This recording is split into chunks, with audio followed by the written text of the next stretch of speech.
Hello everyone, this is Ujjwal Kumar YouTube channel और मैं उज्जवल कुमार आपका स्वागत करता हूं आपके इस वीडियो लेक्चर में। इस वीडियो लेक्चर में हम पढ़ने जा रहे हैं स्टैंडर्ड 12 के एक चैप्टर को, जो है मॉलिक्यूलर बेसिस ऑफ इनहेरिटेंस 6। इस चैप्टर 6 में हमें कहानियों के बारे में बताया गया है कि आखिर किस तरीके से मेंडल के बाद आने वाले वैज्ञानिकों ने अपने इस रिसर्च को आगे बढ़ाया और हमारे मॉलिक्यूलर बेसिस ऑफ इनहेरिटेंस की जड़ों को मजबूत बनाया। आखिर मॉलिक्यूलर बेसिस ऑफ इनहेरिटेंस शब्द का अर्थ हुआ क्या? मॉलिक्यूलर बेसिस ऑफ इनहेरिटेंस, आखिर इन शब्दों का अर्थ हुआ क्या? सबसे पहले जो आखिर में है वह है इनहेरिटेंस। इस शब्द का मतलब है कि transfer of information which is present in an organism from one generation to another generation, or we may say from parents to offspring। इस प्रोसेस को हम कहेंगे इनहेरिटेंस। उससे पहले आता है एक शब्द जो है मॉलिक्यूल, जिससे हम जानते हैं कि molecules are the smallest particle of substances which contain the properties of a substance, यानी कि वह सबसे छोटा यूनिट जिसके पास कैरेक्टरिस्टिक्स है एक इनहेरिटेंस का, जो लेके जाता है इंफॉर्मेशंस को एक जनरेशन से दूसरे जनरेशन में और बनाता है एक एलिफेंट के चाइल्ड को एलिफेंट, रोज फ्लावर के चाइल्ड को या सीड को रोज फ्लावर, एक ह्यूमन के चाइल्ड को या ऑफस्प्रिंग को ह्यूमन। तो इस जानकारी को, इस मॉलिक्यूल को खोजने के लिए कई प्रयत्न किए गए और फिर हमें पता चला कि यह मॉलिक्यूल है डीएनए, जो आज के समय में एक जनरेशन से दूसरे जनरेशन में ट्रांसमिट हो रहा है और इनहेरिटेंस को कंटिन्यूटी प्रोवाइड कर रहा है। आइए अब हम देखते हैं इस जेनेटिक मटेरियल के बारे में। तो ये जो जेनेटिक मटेरियल है,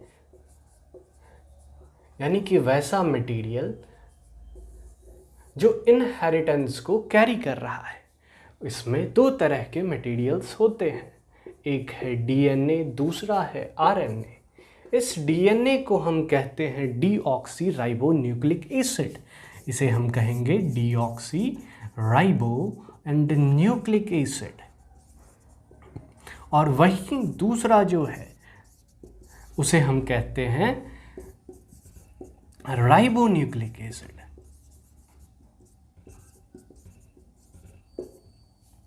आखिर इन चीज़ों को कैसे खोजा गया, इसे हम आगे पढ़ेंगे, लेकिन इससे पहले हम जान ले कि ये चीज़ें आखिर हैं क्या, जिससे जब हम इनके बारे में कुछ टर्म्स समझे तो हमें समझने में आसानी हो। ठीक है, तो सबसे पहले है डीएनए, जो है डीऑक्सी राइबो न्यूक्लिक एसिड। ये दोनों एक तरह के न्यूक्लिक एसिड हैं। ये दोनों एक तरह के न्यूक्लिक एसिड हैं जो कि न्यूक्लियोटाइड की चेन से बने हुए हैं। ढेर सारे न्यूक्लियोटाइड्स आपस में जुड़ते हुए एक लंबा सा थ्रेड बनाते हैं, जिसे हम न्यूक्लिक एसिड कहते हैं। इस न्यूक्लिक एसिड को बनने के लिए हमें तीन चीज़ों की ज़रूरत होती है। वो तीन चीज़ें हैं, पहला है शुगर, दूसरा है फॉस्फेट और तीसरा है नाइट्रोजनस बेस।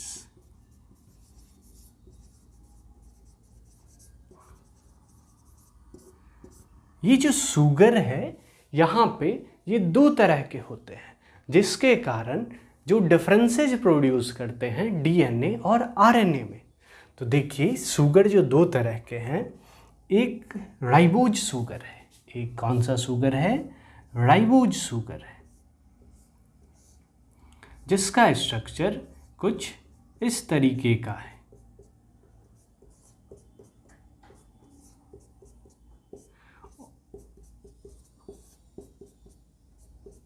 और दूसरा है डीऑक्सीराइबोज शुगर, जिसका स्ट्रक्चर कुछ इस तरीके का है।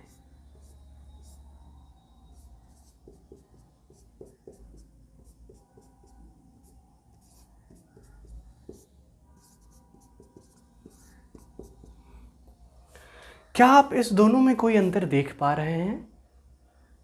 इसमें और इसमें? हाँ, एक अंतर है। इस पोजीशन पे ऑक्सीजन का अब्सेंस और इस पोजीशन पे ऑक्सीजन का प्रेजेंस। जिसमें ऑक्सीजन अब्सेंट है उसे हम डीऑक्सी राइबोज शुगर कहते हैं।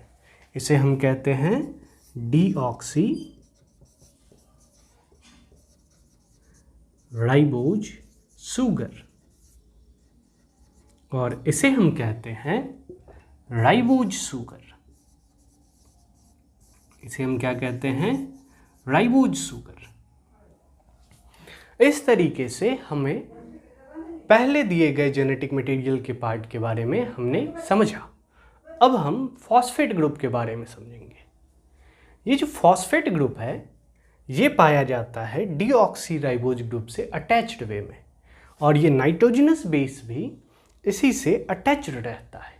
यानी कि ये शुगर एक लिंक की तरह काम करता है between nitrogenous base and phosphate group.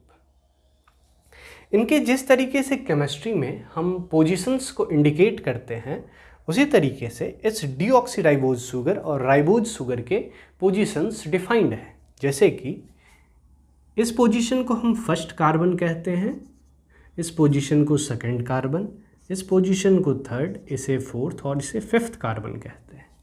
Similarly यहाँ भी इस कार्बन को हम फर्स्ट कार्बन कहते हैं, इस कार्बन को सेकंड, इस कार्बन को third, fourth and fifth carbon. इस तरीके से 5 कार्बन के मिलने से एक राइबोज शुगर बन रहा है, जिसके सेकंड पोजीशन पे ऑक्सीजन के प्रेजेंट होने के कारण इस शुगर को राइबोज शुगर कहा गया, और ऑक्सीजन के एब्सेंट होने के कारण इसे डीऑक्सी राइबोज शुगर कहा गया। यदि इस पोजीशन पे, इस फर्स्ट पोजीशन पे फर्स्ट कार्बन के OH ग्रुप में हाइड्रोजन रिलीज हो जाए और अटैच हो एक नाइट्रोजनस बेस, एक नाइट्रोजनस बेस, तो इस स्ट्रक्चर को हम कहेंगे न्यूक्लियोसाइड के स्ट्रक्चर, यानी कि न्यूक्लियोसाइड।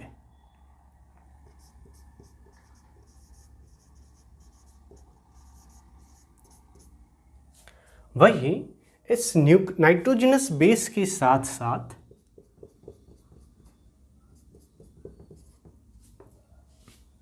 इस पोजीशन पे हाइड्रोजन रिलीज होके फॉस्फेट अटैच हो जाए,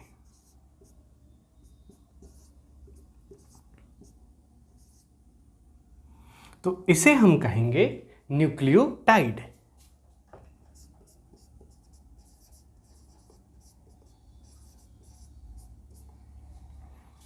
यानी कि जब हम देख रहे हैं शुगर के साथ प्रेजेंट हो नाइट्रोजनस बेस, तो उसे हम कहते हैं न्यूक्लियोसाइड। और जब न्यूक्लियोसाइड के साथ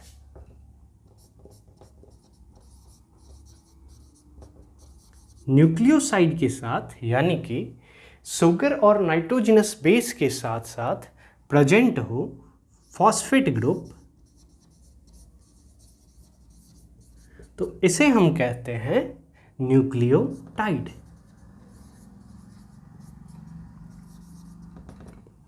ठीक है, इस तरीके से हमारा डीऑक्सी राइबोन्यूक्लिक एसिड और राइबोन्यूक्लिक एसिड फॉर्म होते हैं।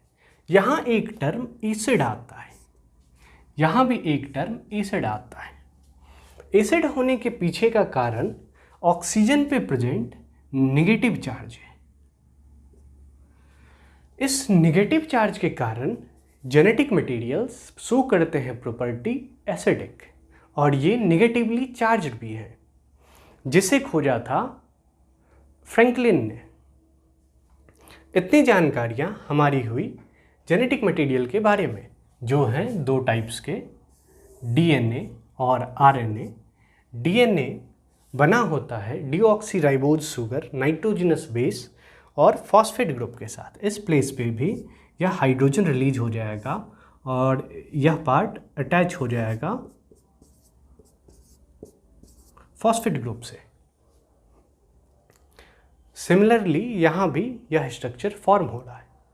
यहाँ पे हमारा एक टर्म आ रहा है नाइट्रोजनस बेस, लेकिन इस ओर बढ़ने से पहले हम ये समझ लेते हैं कि यहाँ पे यह फर्स्ट कार्बन पे प्रेजेंट ऑक्सीजन जो नाइट्रोजनस बेस से अटैच हो रहा है, इस बॉन्डिंग को हम कहते हैं अल्फा ग्लाइकोसाइडिक बॉन्ड। इसे हम कहते हैं अल्फा ग्लाइकोसाइडिक बॉन्ड। और वही जो यहाँ पे फॉस्फेट ग्रुप 5 प्राइम कार्बन से अटैच हो रहा है और जिस बॉन्ड के थ्रू यह अटैच होते हैं उसे हम कहते हैं phospho ester bond. Phospho ester bond.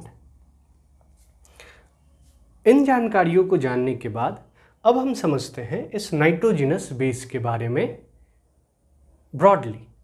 Nitrogenous base mainly DNA में 4 टाइप्स के होते हैं और आरएनए में भी 4 टाइप्स के होते हैं।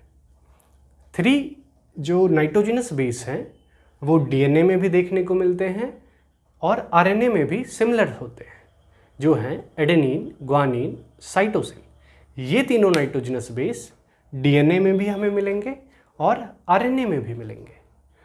लेकिन यह 4th एक थाइमिन जो हमें सिर्फ और सिर्फ डीएनए में देखने को मिलेगा, वो आरएनए में अब्सेंट रहता है, और एक यूरासिल जो आरएनए में प्रेजेंट रहता है और डीएनए में अब्सेंट रहता है। तो इस तरीके से हमारे पास टोटल 5 नाइट्रोजनस बेस हो जाते हैं, 4 डीएनए में, 4 आरएनए में, 3 common in both DNA and RNA, 1 specific for DNA and 1 specific for RNA.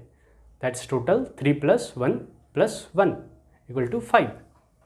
यानी कि नाइट्रोजनस बेस को हम देखें तो डीएनए में जो पाए जाते हैं वो हैं adenine, guanine, cytosine and thymine.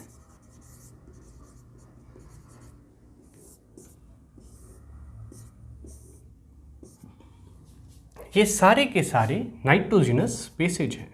ये सारे के सारे नाइट्रोजनस बेसेज हैं जो कि शुगर से अटैच्ड रहते हैं अल्फा ग्लाइकोसाइडिक बॉन्ड के द्वारा। आरएनए की बात करें तो इसमें भी 4 टाइप्स के नाइट्रोजनस बेस देखे गए हैं। वो हैं adenine, guanine, cytosine and uracil. Uracil को हम मिथाइलेटेड थाइमिन भी कहते हैं। यानी कि यदि हम थाइमिन के स्ट्रक्चर को देखें तो थाइमिन के स्ट्रक्चर में एक मिथाइल ग्रुप यदि प्रेजेंट हो जाए तो उसे हम यूरासिल नाम देते हैं। ठीक है, इस तरीके से हमारे पास 4 टाइप्स के नाइट्रोजनस बेस डीएनए में देखे गए, 4 टाइप्स के नाइट्रोजनस बेस आरएनए में देखे गए। इसके बाद एक कॉन्सेप्ट आता है जिसे हम कहते हैं सेंट्रल डोग्मा। इसके बीच में कुछ टॉपिक्स बचते हैं, लेकिन जो लिंक क्रिएट हो रहा है उसके मुताबिक हम चले तो हम सेंट्रल डोग्मा पे चले तो यह ज़्यादा सही रहेगा। सेंट्रल डोग्मा हमें बताता है कि आखिर डीएनए किस तरीके से बनते हैं, आरएनए किस तरीके से बनते हैं और प्रोटीन की सिंथेसिस किस तरीके से होती है। तो सेंट्रल डोग्मा हमें बताता है कि डीएनए से आरएनए का फॉर्मेशन देखा गया है और डीएनए से डीएनए का फॉर्मेशन देखा गया है। जब डीएनए से डीएनए का फॉर्मेशन हो तो इस प्रोसेस को हम कहते हैं रेप्लिकेशन, और जब डीएनए से आरएनए का फॉर्मेशन हो तो इस प्रोसेस को हम कहते हैं ट्रांसक्रिप्शन।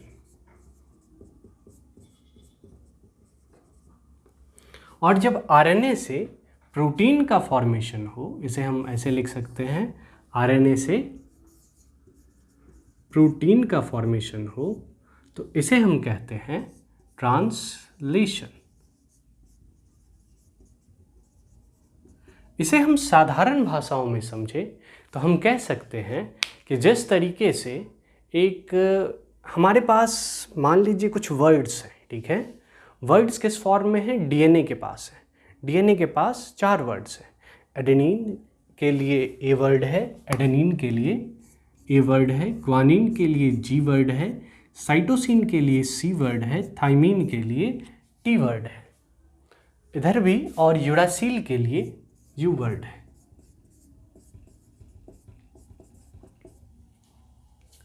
ये 4 टर्म्स आपस में जुड़ के एक जो है स्पेसिफिक टाइप के कोडोन्स को बनाते हैं। कोडोन्स को बनने के लिए इन चारों में से किन्हीं तीनों को एक स्पेसिफिक पैटर्न में जुड़ना रहता है। यदि ये चारों आपस में जुड़े तो कुल मिला के 64 डिफरेंट पैटर्न्स का फॉर्मेशन करते हैं, जिससे हम समझते हैं कि 64 अमाइनो एसिड्स होते हैं। अमाइनो एसिड्स एक बेसिक यूनिट है जिससे कि प्रोटीन का सिंथेसिस होता है, और अमाइनो एसिड का सिंथेसिस इन तीनों कोडॉन्स के, यानी कि इन चारों में से कोई 3 आपस में जुड़ेंगे तो एक कोडॉन का फॉर्मेशन होगा। जब उस कोडॉन को पढ़ा जाएगा तो हमारे बॉडी में प्रेजेंट कुछ स्पेसिफिक स्ट्रक्चर्स होते हैं जिसे हम टीआरएनए कहते हैं।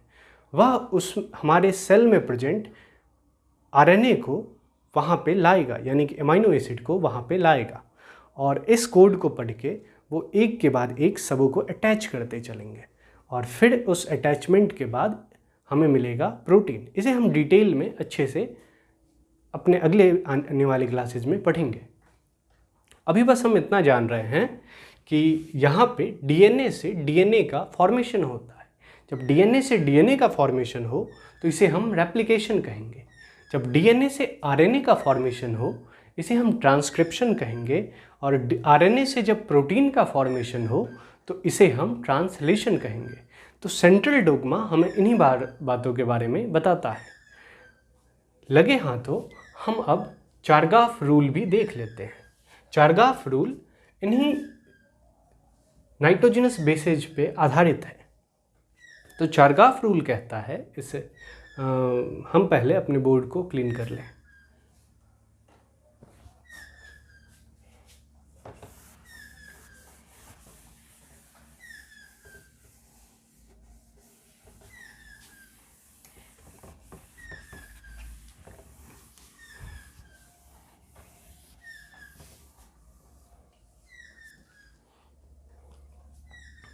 यहाँ प्रोटीन था।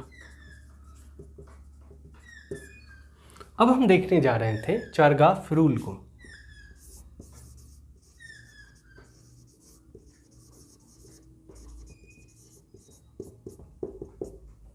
चारगाफ एक साइंटिस्ट हैं जिन्होंने डीएनए को अच्छी तरीके से समझ के उन पे पाए जाने वाले नाइट्रोजनस के बेसिस पे कुछ रूल्स को उन्होंने प्रोड्यूस किया। वो रूल कहता है कि जब भी एडेनिन है वो थाइमिन के साथ पेयरिंग करेगा, और ग्वानिन है वो साइटोसिन के साथ पेयरिंग करेगा। यहाँ जो मैंने लाइंस दिए हैं वो हाइड्रोजन बॉन्ड को डिनोट करता है। ये हाइड्रोजन बॉन्ड को डिनोट कर रहे हैं। ग्वानिन और साइटोसिन के बीच में 3 हाइड्रोजन बॉन्ड होते हैं। एडेनिन थाइमिन के बीच में 2 हाइड्रोजन बॉन्ड होते हैं। यदि हम यहाँ बढ़ जाएं तो एक कॉन्सेप्ट हमें परेशान कर सकता है, वह ये है कि आखिर ये दोनों आपस में बॉन्डिंग कर कैसे रहे हैं। ऐसा ये बॉन्डिंग इसलिए करते हैं क्योंकि हमारा जो डीएनए है वो डबल स्ट्रैंडेड है। स्ट्रैंड मतलब हम एक धागे को भी कह सकते हैं, और ये जो कि डबल स्ट्रैंड है यानी कि ये 2 धागों से बना हुआ है। एक धागे पे हम कह सकते हैं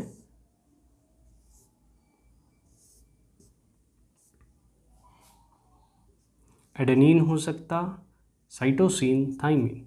यदि यह इस तरीके से है 2 स्ट्रैंड पे, तो इसके सामने एडेनिन के सामने थाइमीन पाया जाएगा, साइटोसिन के सामने ग्वानिन पाया जाएगा और थाइमीन के सामने एडेनिन पाया जाएगा। इसी तरीके से ग्वानिन के सामने साइटोसिन, साइटोसिन के सामने ग्वानिन, एडेनिन के सामने थाइमीन और थाइमीन के सामने एडेनिन हमें देखने को मिलेगा। इस तरीके का बेस पेयरिंग, इसे हम कहते हैं बेस पेयरिंग।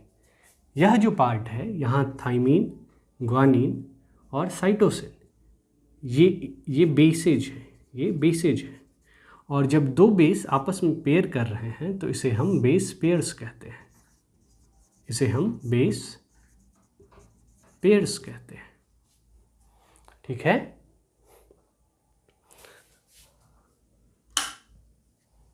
हाँ, इसे हम बेस पेयर्स कहते हैं।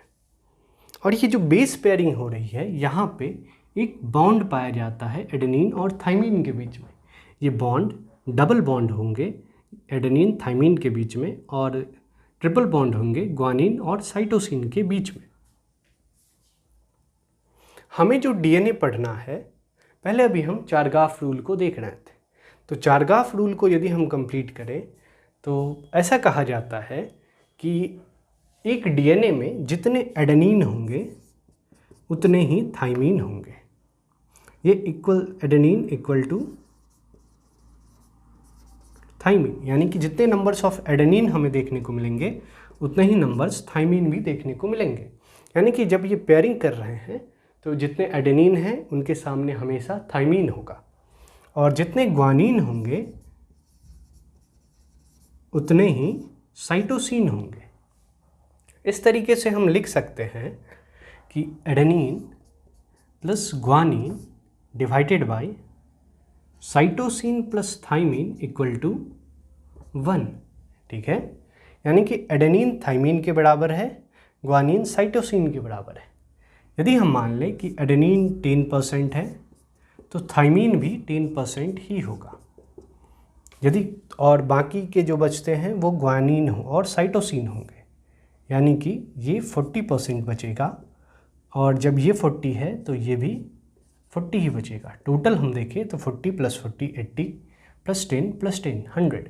तो इस तरीके से हम कह सकते हैं कि जो एडेनिन और ग्वानिन आपस में मिल रहे हैं वहाँ पे 50% है और जब साइटोसिन थाइमीन मिल रहे हैं वहाँ भी 50% है। इस तरीके से दोनों का रेशियो मिलके 1 हो गया। यह रूल दिया था चारगाफ ने। ठीक है। एक बात उन्होंने और कही थी, उन्होंने कहा था कि जनरली यूकैरियोट्स में एडेनिन प्लस थाइमीन ज़्यादा होंगे ग्वानिन प्लस साइटोसिन से, यानी कि ये वैल्यू ग्रेटर देन 1 होगा यूकैरियोट्स में और लेस देन 1 होगा प्रोकैरियोट्स में। यूकैरियोट्स और प्रोकैरियोट्स के बारे में हमने पढ़ा था स्टैंडर्ड 11th के चैप्टर सेल बायोलॉजी के चैप्टर में। ठीक है। वहाँ पे हमें प्रोकैरियोट्स और यूकैरियोट्स के बारे में बताया गया था।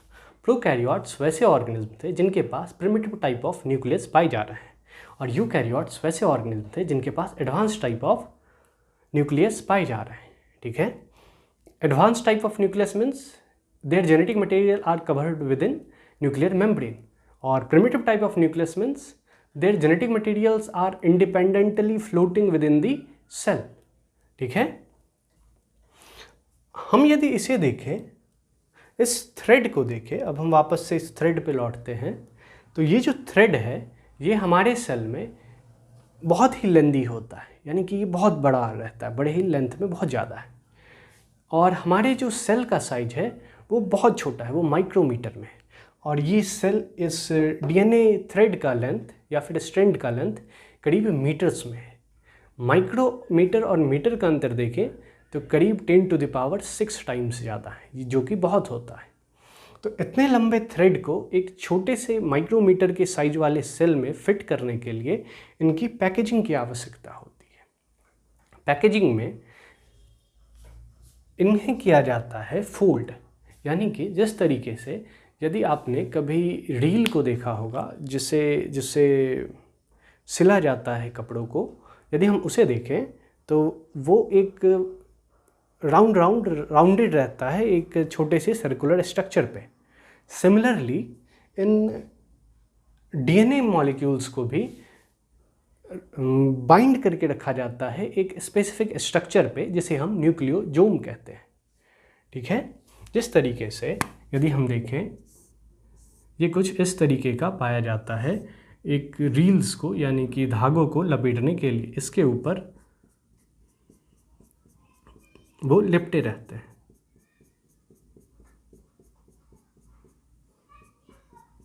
सिमिलरली जब हम बात करें डीएनए की तो उसमें कुछ एक सर्कुलर स्ट्रक्चर रहता है जो हिस्टोन प्रोटीन से बना हुआ स्ट्रक्चर है। ये हिस्टोन प्रोटीन से बना हुआ स्ट्रक्चर है और ये पॉजिटिवली चार्ज्ड होते हैं। पॉजिटिवली चार्ज्ड होने के कारण नेगेटिवली चार्ज्ड डीएनए आसानी से इस पे रैप अप हो जाते हैं, जो होते हैं 2:1/4 रेशियो में। इसके बारे में डिटेल में हम आगे पढ़ेंगे। रैपिंग में बस हम अभी इतना समझ रहे हैं कि जेनेटिक मटेरियल्स क्या हो रहे हैं, रैप्ड हो रहे हैं न्यूक्लियोजोम पे, जिसके कारण से एक मीटर्स में प्रेजेंट थ्रेड एक्यूमुलेट कर पाता है या फिर इंडिपेंडेंटली रह पाता है एक छोटे से माइक्रोमीटर में पाए जाने वाले न्यूक्लियस में या फिर सेल में। आज का क्लास हम इतना ही रहने देते हैं। फर्दर हम नेक्स्ट क्लास में पैकेजिंग के बारे में जानेंगे और उसके बाद हम हेलिकल स्ट्रक्चर्स के बारे में भी कुछ जानेंगे और कुछ साइंटिस्ट के बारे में भी जानेंगे जिन्होंने इन चीज़ों के बारे में बताया था। ये हमने आज के टॉपिक में हमने इंट्रोडक्टरी देखा है, जिसमें हमने पाया कि जेनेटिक मटेरियल्स दो तरह के होते हैं, मेनली डीएनए और आरएनए।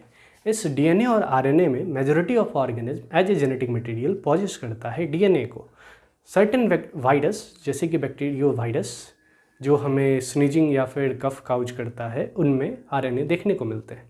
कुछ एग्जाम्पल्स भी हमें दिए गए हैं जैसे कि bacteriophage, lambda phage, humans and E coli. उनके लेंथ हमारे एनसीईआरटी में दिए गए हैं कि ये इतने न्यूक्लियोटाइड से बने होते हैं। हम इस न्यूक्लियोटाइड्स के बारे में हमने देखा था कि जब नाइट्रोजनस बेस जुड़ता है सुगर के साथ और सुगर जुड़ता है फॉस्फेट ग्रुप के साथ तो एक स्ट्रक्चर बनता है जिसे हम न्यूक्लियोटाइड कह रहे थे। वैसे स्ट्रक्चर्स जब ढेर सारे आपस में जुड़ जाते हैं, जो 5' 3' एंड से जुड़ते हैं, जो हमने 5' देखा था लेफ़्ट हैंड साइड में ऊपर में CH3OH था, वह जो CH3 है वह 5' एंड का कार्बन है।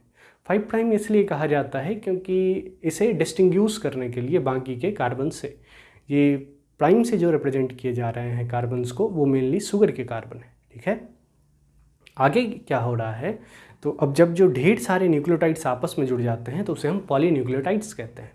तो जेनेटिक मटेरियल को हम पॉलीन्यूक्लियोटाइड्स भी कहते हैं, जो दो तरह के हैं, डीएनए है, आरएनए है। डीएनए और आरएनए बनते हैं शुगर से, फॉस्फेट से, नाइट्रोजनस बेस से। नाइट्रोजनस बेस 4 तरह के हैं, एडेनिन, ग्वानिन, साइटोसिन, थाइमिन। और फॉस्फेट ग्रुप जो कि नेगेटिवली चार्ज्ड है, जो डीएनए में फॉस्फो ईस्टर बॉन्ड से जुड़ता है और नाइट्रोजनस बेस शुगर से अल्फा ग्लाइकोसिडिक बॉन्ड से जुड़ता है। और हमने देखा था कि डीएनए में पाए जाने वाले नाइट्रोजनस बेस हैं adenine, guanine, cytosine, thymine. RNA में पाए जाने वाले नाइट्रोजनस बेस हैं adenine, guanine, cytosine and uracil. Means at the place of thymine here uracil is present. ठीक है, फिर हमने चारगाफ रूल के बारे में देखा था। चारगाफ ने कहा था कि सम ऑफ ये जो सारे के सारे डीएनए में पाई जाने वाले नाइट्रोजनस बेसेज हैं, उनके रेशियो के बारे में उन्होंने जानकारी दिया था और बताया था कि कितने बॉन्ड से वो बॉन्ड का फॉर्मेशन करते हैं। उन्होंने बताया था कि एडेनिन और थाइमिन आपस में बॉन्ड फॉर्मेशन करते हैं और उनके बॉन्ड के उनमें हाइड्रोजन बॉन्ड का फॉर्मेशन होता है जो कि डबल बॉन्डेड है। ग्वानिन, साइटोसिन ट्रिपल बॉन्डेड हैं और इसमें तीनों हाइड्रोजन बॉन्ड है। ये सारे के सारे जब हम देखें नंबर के बेसिस पे तो adenine plus guanine divided by cytosine plus thymine is equal to 1। Eukaryotes में एडेनिन और थाइमीन का सम ग्रेटर देन 1 होता है, यानी कि डबल बॉन्ड से बॉन्डेड स्ट्रक्चर ज़्यादा पाया जाएगा यूकैरियोट्स में, और ट्रिपल बॉन्ड से ज़्यादा बॉन्डेड स्ट्रक्चर हमें प्रोकैरियोट्स में ज़्यादातर देखने को मिलेंगे। फिर हमने जो है सेंट्रल डोग्मा के बारे में जाना था। सेंट्रल डोग्मा में हमने जाना था कि डीएनए से बनता है और इस प्रोसेस को हम रेप्लिकेशन कहते हैं। आरएनए डीएनए से बनता है और इस प्रोसेस को हम ट्रांसक्रिप्शन कहते हैं। प्रोटीन आरएनए से बनता है और इस प्रोसेस को हम ट्रांसलेशन कहते हैं।